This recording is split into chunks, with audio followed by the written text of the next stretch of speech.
Howdy! How's everybody out there in YouTube land? I hope this finds you well. We're going to start a new little series here and see how it works out. I want you all to be sure and put down there in the comments what you think about this. Let me know if you're enjoying it. Share it out if you do.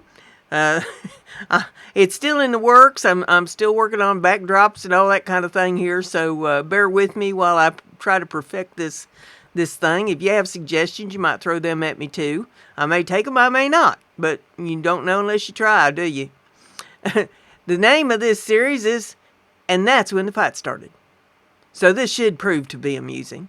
And the first episode here, I'm going to tell a little story about when I was a little girl. We weren't allowed to wear breeches to school. We had to wear dresses. I was clear up almost a junior, I think, in high school before we was allowed to wear any breeches to school. And so we was always in dresses, all us girls. And we had to go out for recess, and out at recess they had all kinds of things out there, monkey bars, and they had a lot of things that, not allowed to have today. They say they're too dangerous. And we lived through it. These kids today are pretty much coddled, but that's beside the point. One day I come home from school and I had me a big old sack of quarters. I sat down there at the kitchen table. I must have been, I don't know, maybe 6, 7 years old. I dumped that big old bag of quarters out on the kitchen table and went to count them.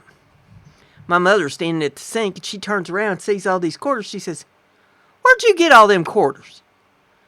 I said, "Well, turns out that the boys will pay me at recess a quarter if I will stand on my head."